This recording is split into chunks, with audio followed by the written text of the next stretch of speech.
안녕하십니까. 사무엘상 선포 맛보기 221강입니다. 오늘 지난주 본 본문인 사무엘상 25장 1절을 새롭게 또 살펴보고 싶습니다.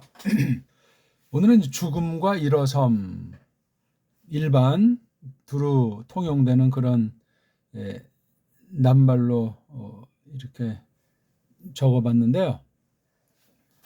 자, 우리 한번 언해 성경으로 읽어보겠습니다. 그리고 죽더라 슈무엘이, 그리고 모아들여지더라 모든 이스라엘이, 그리고 그들이 흐느끼더라 그이에게, 그리고 그들이 파묻었더라 그를 그의 집 안에, 그 라마 안에.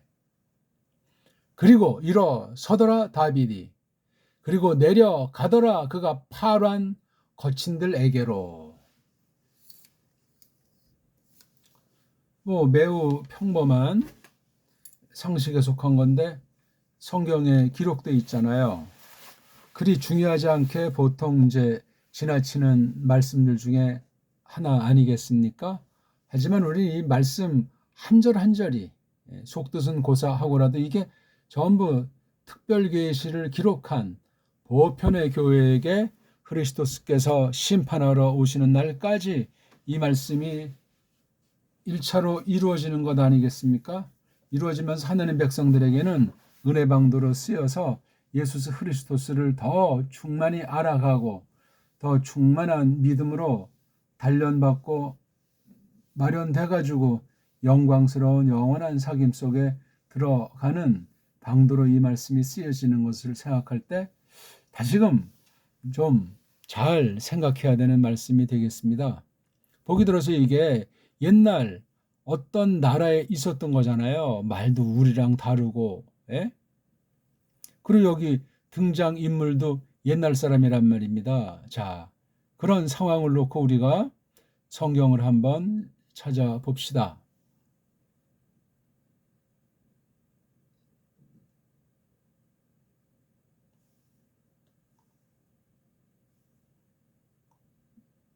(25장 1절이란 말이에요. 한번 읽어보죠. 바야 모트 슈무엘 바이카부쭈 콜 이스라엘 바이스푸드로 바이크부 루후 부 베이토 바라마 바야콤 다비드 바예레엘 미드발 파란.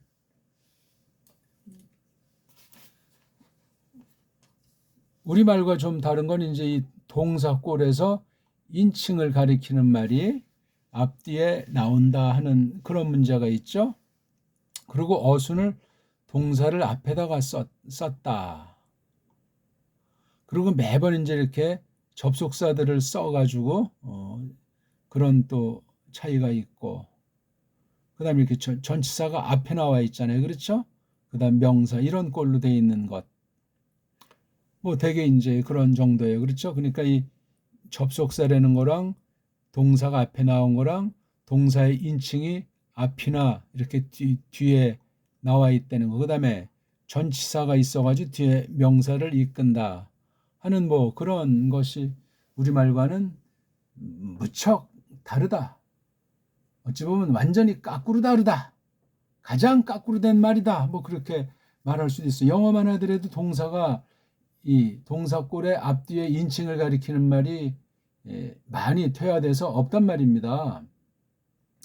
독일어만 하더라도 좀 더 이제 차이가 나는데 그만큼 이제 말이 자꾸만 이 구약 기록 문자에서 헬렌, 라틴을 거쳐가지고 다시 원래대로 원래 우리말 차례로 많이 접근했나 하는 그 좀 느낌을 좀 지니게 되는 거예요. 우리가 이제 바르다고 했을 때 어떤 식으로 해서 이제 일로 갔다가 다시 일로 이제 돌아오는 중으로 보여요. 어순도 정반대, 그렇죠? 동사를 앞에다가 내세웠다든가. 그러니까 이게 구약 문자에서 신약 문자, 그 다음에 라틴 쭉 해서 지금 오늘날 잉글리시로 이렇게 되는 거예요. 우리는 이게 있던 게 그냥 한글이라고 하는 것으로 전혀 다른 글자가 돼버리고 우리 문사철이 완전히 없어졌습니다. 이런 것도 상당히 흥미있고 지역으로 보든 우리 언어 성경을 하건 또는 이 말씀을 풀이하건 간단치가 않아요.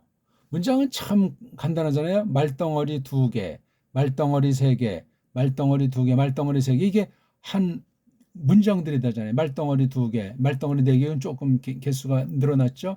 조금 더 길면 아쉐르 같은 접속사를 쓰고 뭐 다른 걸 써서 문장을 부풀하는 걸 써서 둘로 나누고 이런 식도 있어요. 굉장히 아주 깐난쟁이, 코올리게 문자같이 굉장히 단순해요. 그러니까 이 문자도 꼬마들 언어 센스, 꼬마들 그 말글살이처럼 그런 느낌도 지울 수가 없어요. 그러니까 깔볼 수 있는 것이니까 우리가 꼭 꼬마들을 놀고 꼬마들의 그 마음과 정서를 헤아리려면 걔네들이 말은 뭐 유창하지 않은데 그 말 하나 속에 많은 것들을 담고 표현한단 말이에요. 속에 있는 거랑 생각하는 게 표현해야 되는데 낱말이 없어. 그러니까 그 말 딱 쓸 때 꼬마들이 사과 그러면 어른들은 이거저거 설명하잖아요. 또는 뭐 얼굴 멋있다고 분위기 있게 이렇게 하는데 꼬마들은 그렇게 하는 게 뭐 키도 적고 보는 시각도 좁고 또 단조하지만 마음은 뜨겁죠. 이놈들이 그런 걸 통해서 이제 보기를 들자면은 구약 이 기록 문자 계시를 기록한 내용을 볼 땐 적어도 문자를 다룰 때 어떤 자세를 취해서 그 속의 뜻을 들어가야 되겠다. 속 뜻을 생각하는데 여러 방식이 있잖아요. 그렇죠? 가짜 유대주의자들은 이 낱말을 알파벳에 숫자를 집어넣어 가지고 또 수학의 원리를 집어넣어서 게마트리아라고 하는 문자랑 숫자를 합해가지고 조합해가지고 수학의 그 여러 이론들을 갖다가 집어넣어서 세상 모든 분야가 컴퓨터 인공지능부터 해서 뭐 첫 버전까지 숫자 노름들을 하고 있는데 신학까지 성경 해석까지 이렇게 시도한 게 짝퉁 유대주의 망상이더라 이거예요. 굉장히 그들 나름대로 오랫동안 해온 거기 때문에 아주 나름대로 빈틈없이 하려고 했지만 계시관에서 벌써 빵꾸가 나기 때문에 특별계시라는 그 뜻, 하나님께서 계시한다는 그 뜻까지도 그냥 문자 논리랑 어떤 수학의 공식, 규칙을 집어넣어서 아무튼 하려고 하기 때문에 거기에 많은 사람이 또 물들어서 성경 해석 원리가 이지러지고 또한 문제가 생기는 거예요. 어떤 건 그럴싸하게 맞아떨어지는 것 같단 말이죠. 왜냐하면 성경 안에 그런 숫자들이 많다 보니까. 그러니까 이런 문자 이거 뭐죠? 바브가 알레프, 베이트, 김멜, 달렛, 해바브 이게 6이에요. 요도는 10. 메임은 뭐예요? 에? 이거 뭐 전 이런 걸 전혀 안 해. 그래서 이걸 다 더해. 더하면 어떤 총수가 나올 거 아니에요. 그럼 여기 이제 수학의 기법을, 수학의 공식, 수학의 원리, 뭐 그럼 1, 3, 6, 10은 이제 어떠다. 그죠? 그 다음 뭐 1, 3, 7, 뭐, 그 다음 뭐예요? 13, 11? 이런 어떤 그 이른바 소수라고 하는 것, 자기와 일 외에는 이걸 나누어질 수 없는 그 소수의 원리를 집어넣기도 하고, 그 다음에 이제 이진법, 심지법의 원리도 집어넣기도 하고, 그래서 그런 숫자가 많이 나온다는 핑계를 구실로 해서 이렇게 해서 성경을 푸는 꼭 바코드식으로 말해요. 하나님 계시 즉 문자라고 하는 것과 숫자라고 하는 것을 그렇게 짬뽕으로 버무려 버리는 거예요. 이제 그런 식으로 세상을 조정해 왔고 돈벌이라든가 또는 법률 분야라든가 그런 걸 다 장악해 가지고 그 노하우를 성경 원문 엉터리들이 성경도 지들 멋대로 지지고 바꿔놓고 신약은 부정하고 예수서 그리스도스를 부정하는 것들 그런 짓으로 해석하는 원리가 게마트리아 즉 수비학, 카발라 신비주의 수법 중에 한 가지예요. 그래서 뭐 생명나무 그 뭐 해가지고 쭉 해가지고 그들 나름대로 그냥 알파벳 20 가지고 장난질들을 해요. 그런 것도 우리가 잘 파악해서 한마디로 일축을 시킬 수 있어야 돼요. 걔네들의 논리 따라 걔네들의 술수를 반박하려면 걔네들의 논리에 말려 들어간단 말이죠. 걔네들의 전제 자체가 아니다, 잘못이다 하는 그런 것을 반박해야 되는데 이놈들이 세계 문자라든가 세계 역사라든가 이런 걸 다 장악한 것 아닙니까? 가짜 로마주의라든가 저 그냥 헬라주의라든가 해가지고 온 세상을 석권해 오기 때문에 특히 경제 문제는 뭐 완전히 숫자 노름아닙니까? 특히 뭐 바코드 내지 인공지능 시대가 되다 보니까 달러 중심 딱 해놓고 뭐 광물 중에 금이면 금 중심 딱 해놓고 그 원리를 어기는 것들은 쓸어버리는 짓을 하고 있는 거예요. 그러니까 자기네 논리가 성경에 맞고 하나님의 뜻이고 하나님의 영광이고 우린 최고의 족속이 우리가 최고로 신을 믿으니까 우리를 따라라 그래야 산다. 그런 식으로 헛소리들을 하고 있단 말입니다. 좀 딴 말씀을 드렸는데 못 죽는다. 이게 지금 한 사람인데 그냥 한 사람은 아니잖아요. 그렇죠? 마지막 사사다. 또 선지자다. 또 제사장이다. 아주 뭐 그냥 사사는 통치력이 있겠죠.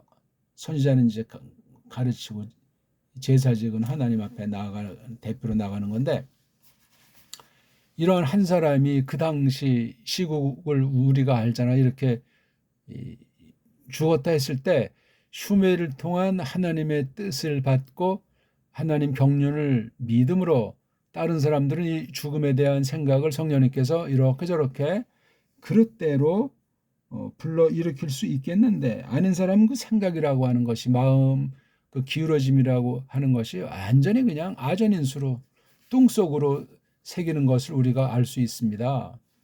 뭐 슈멜 식구들이 됐든지 그럼 또 다른 사제들이 됐든지 특히 여기 다윗 같은 사람들은 좀 이제 각별히 나름대로 이렇게 생각할 수 있겠지만 그 외 것들은 뭐 그냥 어떤 노인네가 그냥 어떤 뭐 하나님 일을 하던 사람이 나이 차가지고 죽었구나 그냥 그런 정도인 거예요. 뭐 또 한 번 죽으면 사람들의 뇌리에서 사라져요.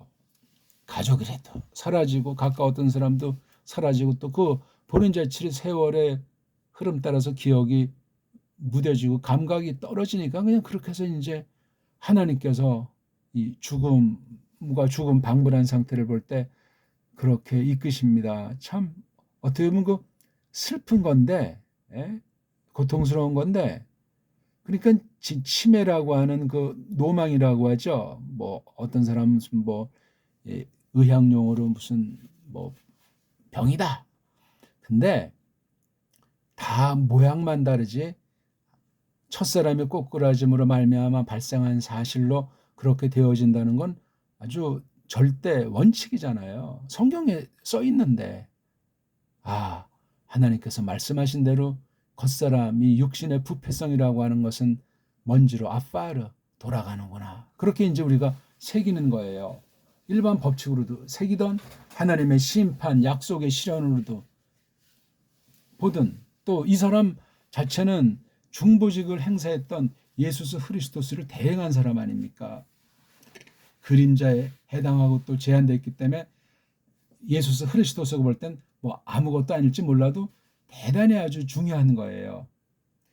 이 사람이 하나님의 신이 함께해서 그렇게 역사했기 때문에 충만할 적에는 근데 나이가 뭐 80이 넘었는데 대략 한 뭐 5년 10년 아무튼 뭐 가끔가다 이렇게 어떤 모임에 나왔지만 이렇다 할 것이 없이 그만둔 거니까 되게 아마 60언저리에서 이제 그만두기 시작했을 거로 보이는 거예요. 또 때가 비상인이 많지 뭐 샤울을 뽑고 다윗을 뽑는 그런 특수한 일을 하긴 했는데 자세히 나오지는 않았어요. 젊은 날은 뭐 이곳저곳에 주의하면서 선지학교라고 할까 어떤 하나님 말씀을 가르치는 그런 것도 이제 효시를 이루는 특별한 방식을 구사하기도 했던 거거든요.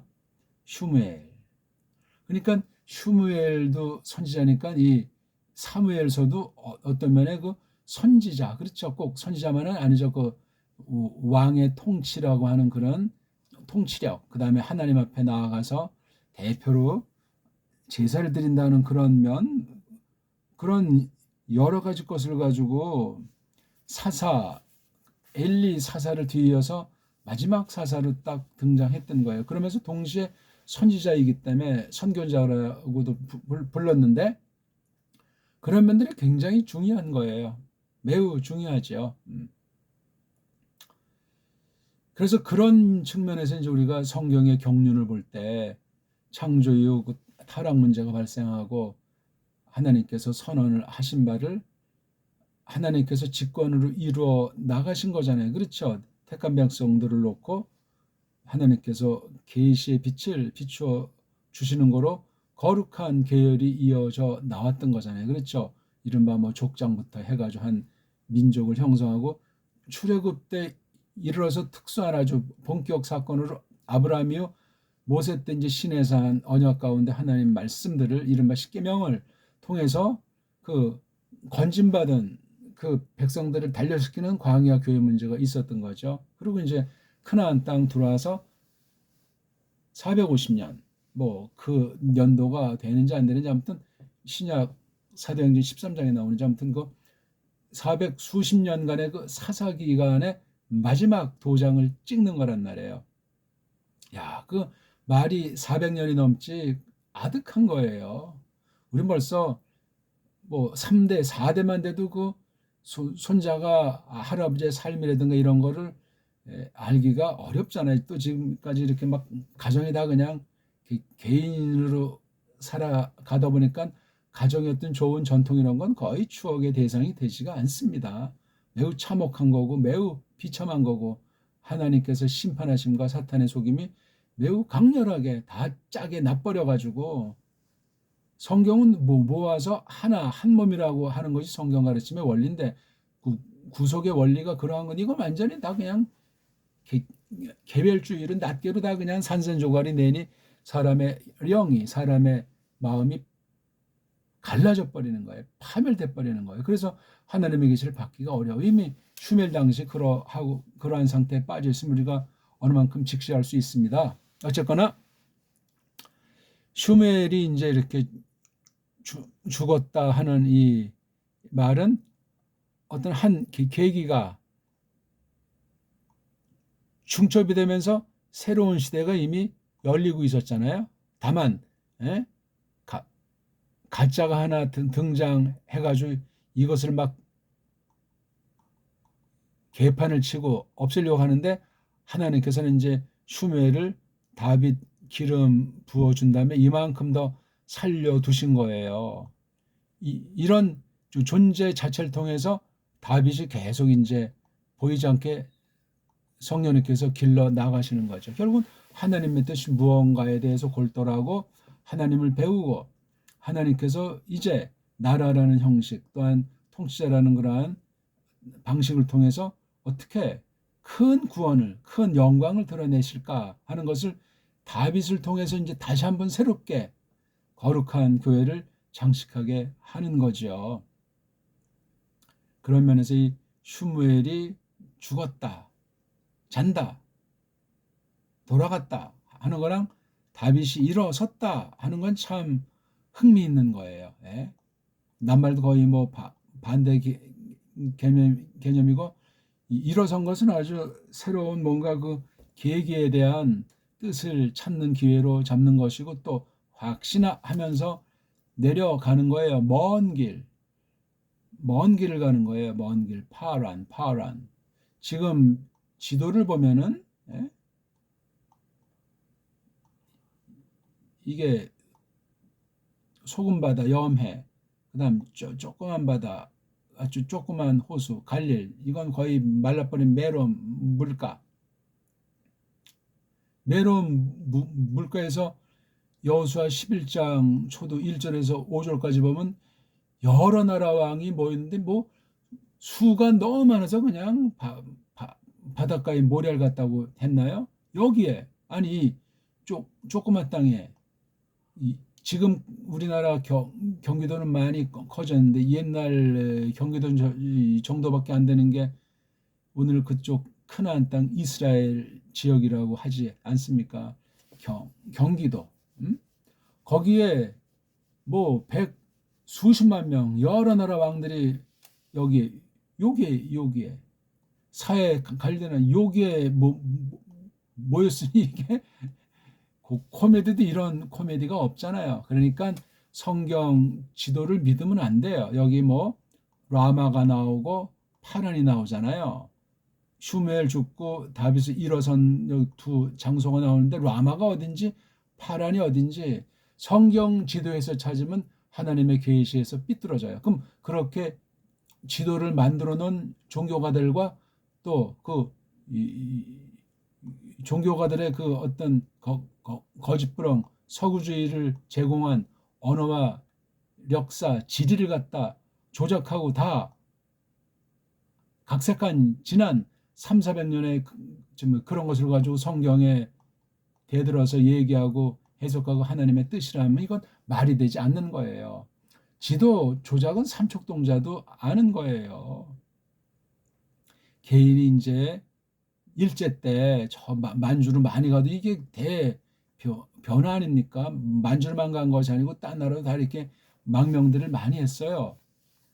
승만이 당시도 망명한 또 똑똑한 사람들이 많아요. 이건 다 아주 그리 100년도 안 된 그런 역사예요. 그러면 그런 사람들은 또 이제 가가지고 어떻게 됐는가? 우리 저쪽 사할린 뭐 블라디보스토크 그쪽 뭐 시베리아 쪽에 있던 우리 나라를 찾기 위해서 싸운 사람들, 그다음에 글로 이제 내뺀 사람들이 다 그냥 짝퉁 스탈린이 그냥 강제로 잡아가지고 저쪽 중앙아시아에 뿌린 수가 얼마인지 알지도 못하잖아요. 수많은 사람이 죽고 지금 뭐 3세, 4세, 5세가 이제 태어나서 고려인이라고 이렇게 하는지 모르지만 온 세상의 속임이 19세기에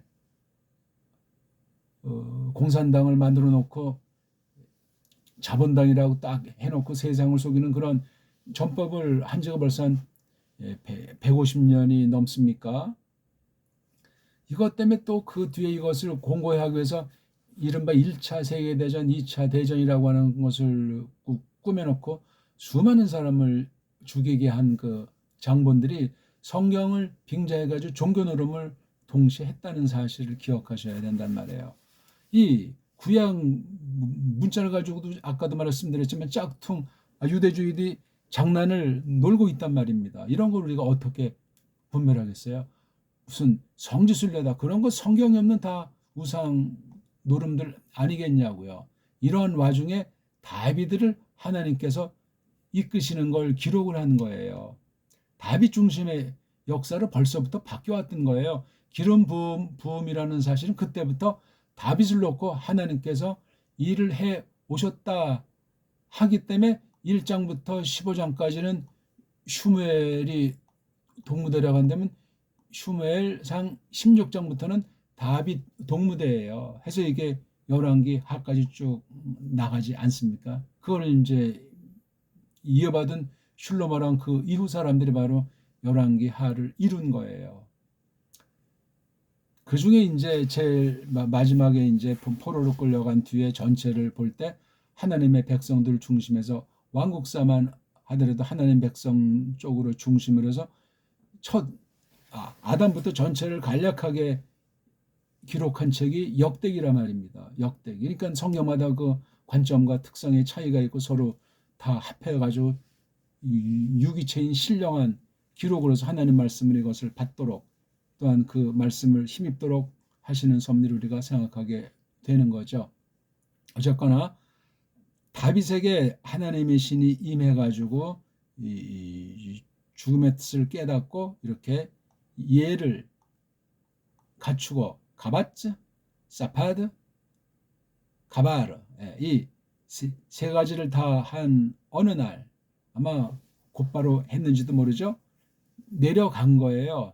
미드바르 파란이라고 하는 거친 들 또다시 숨고 피한 거예요. 외형으로는. 그렇게 이제 하나님께서 감추신 거예요. 아직 때가 아니기 때문에 이쪽으로서 저쪽으로 토끼고 저쪽에서 이쪽으로 토끼고, 거기 성경엔 별로 기록이 안 돼 있지만 별별 많은 사건들이 벌어지지 않았겠냐고요.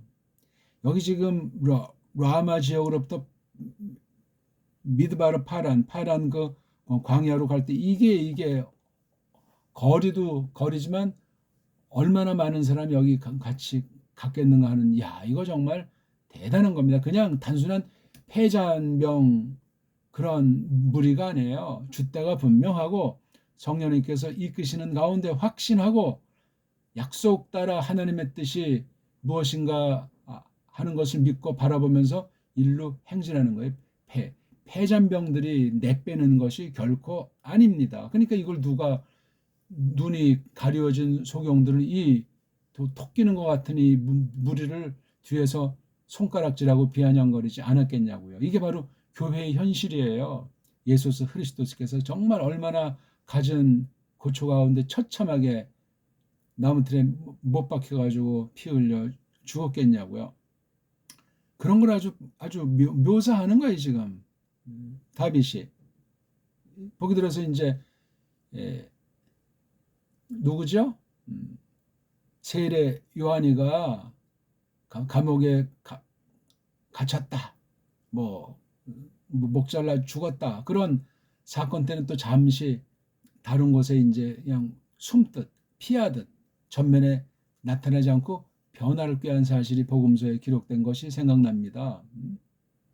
그러니까 참 어떤 그 사건이 신령한 눈으로 봤을 때 그 사건을 받아들이고 해석하면서 하나님의 뜻이 무엇인가 하는 걸 계시 기관으로서 하나님 백성들의 모임인 이 교회를 어가하는 사람들이 그런 은사가 있는 거예요. 사사들이 그랬잖아요. 400여 년 동안. 마찬가지죠. 슈멜 때도 그랬고 지금 다윗 때. 그러니까 완전히 엉망진창이었고 엘리가 수십 년을 망친 거를 다윗이 등장해서 또 몇십 년 하면서 바로 잡았는데, 샤울이가 또 이게 한 20년 말씀꾸러기 했습니까? 몇 년 했습니까? 이 친구가. 다윗이 지금 한 5년에서 10년 사이 그런 캄캄 속에서 빛을 발하고 있는 거예요. 뭔가 계속 연말을 하고 힘을 비축하고 하나님의 뜻을 추구해 나가고 있는 모습을 이런 슈무엘 죽음을 통해서도 한결같이 하나님께서 우리에게 보여주는 그런 말씀을 우리가 보게 되는 거죠. 그러니까 이 죽음과 일어섬이라는 것이 어떤 두 개인이 간단한 사건을 보면 이게 성경이 되겠습니까? 구속계시로서 예수 그리스도에 속한 그 무엇을 그 당시 교회에게 나타나 보이신 것이며, 오늘 우리는 신약계시 이후에 이 말씀을 바라보는 처지에서 이 사건이 지니고 있는 것이 무엇인가 하는 걸 곰곰 여러 가지로 놓고 생각을 하는 것이 마땅하겠다 이겁니다. 그러니까 이게 단순히 무슨 개인의 죽음이고 개인이 어떤 행위를 나타냈다는 그런 정도로 끝나는 문제가 아니지. 이게 지금 하나님께서 구속받은 백성들인 교회를 놓고 주님의 뜻을 펼쳐가는 그러한 사건 계시, 그러한 섭리로 이것을 우리에게 제시하고 있는 거예요. 굉장히 중요해요. 죽음 자체는 이 저주이기 때문에 비참한 거지만 다윗은 일어서고 있는 거예요. 그럼 슈멜 죽었으니까 슈멜은 이제 까마득히 잊어버렸다는 얘기가 아니죠. 거기에 지금 그 죽은 자의 하나님이 아니고 산자의 하나님이기 때문에 죽은 자는 하나님 손에 있으니까 다윗에 관여할 바가 아니에요. 앞으로 계속 전진을 해 나가야 되고 따르는 무리들과 다윗을 통해서 통치할 그 나라의 그 영광을 생각하면서 마련해 나가기 위해서 일어서서 내려갔더라 이거예요. 여기 이제 지난 시간도 말했지만 샤울이 어떤 흉계를 부렸든지 이런 일들을 놓고 온 이스라엘이 어떤 꼴들을 보였는지 그 여기 언급이 안 돼 있어요. 그러니까 슈멜이 죽었다 해도 샤울 횡포 속에 다 그냥 공범이 돼가지고 거의 다가 그냥 그렇게 휩쓸리는 거예요. 그 당시 인구가 총 몇 명이었는지 뭐 알 수가 없죠. 인구가 적어도 500에서 1000만 그 사이는 안 되겠습니까? 작게 잡아도. 예.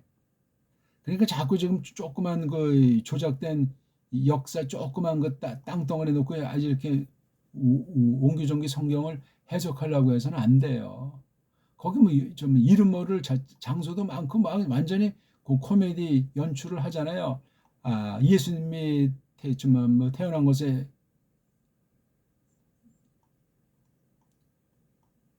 이 이슬람주의자들이 회당을 만들어 놓고 이거 가지고 이제 뺏고 뺏는 이거 전쟁을 계속 해오고 있는 거잖아요. 아이고 이게 애들 장난도 아니고 말이죠. 그러니까 성경 기록 자체를 보는데 성경 기록 자체가 실제 역사 가운데 이루어진 것을 우리가 믿고 그 신령한 역사를 또 깨달아야 되며 세상이 막 온 세상이 공동으로 진리를 짓밟을 때 가짜 교회가 가짜 성경이 언어면 언어, 역사면 역사, 과학이면 과학 그런 방면을 조작해가지고 끊임없이 소개된다는 사실을 기억하면서 오늘 이렇게 슈무엘이 죽고 다윗이 일어선 것에 대해서 하나님께서 뭔가 또 크신 일을 펼치기 위해서 이걸 기록을 통해서 생각하게 한 말씀을 잠깐 봤습니다. 우리 또한 멀리 가까이 죽음과 죽음 계기를 통해서 또 새로운 어떤 일을 펼친다 하는 그런 걸 우리가 일반인적으로도 많이 생각해 올 수 있는 건데 이건 단순한 그런 세상 일이 아니고 신령한 나라, 신령한 몸에 속한 예수 그리스도께서 과연 어떤 일을 하시려고 하시는가? 구약 당시에 어떻게 나타나서 예수 그리스도스 메시아께서 무엇을 펼치려고 하시는가 하는 사실을 다윗에게 성령님이 임해가지고 지금 이렇게 내려가서 먼 쪽으로 향하도록 했다 하는 사실 우리가 오늘 조금 살펴봤습니다. 죽음과 일어섬 이게 새로운 계기로 작용했고 교회 전진과 교회가 어떻게 각성해서 하나님의 뜻을 대망하며 계승해 나가기를 다지는가 하는 것을 다윗의 행적을 통해서 우리가 앞으로 계속 이제 조금씩 더욱 생각해 나가면 되겠습니다. 고맙습니다.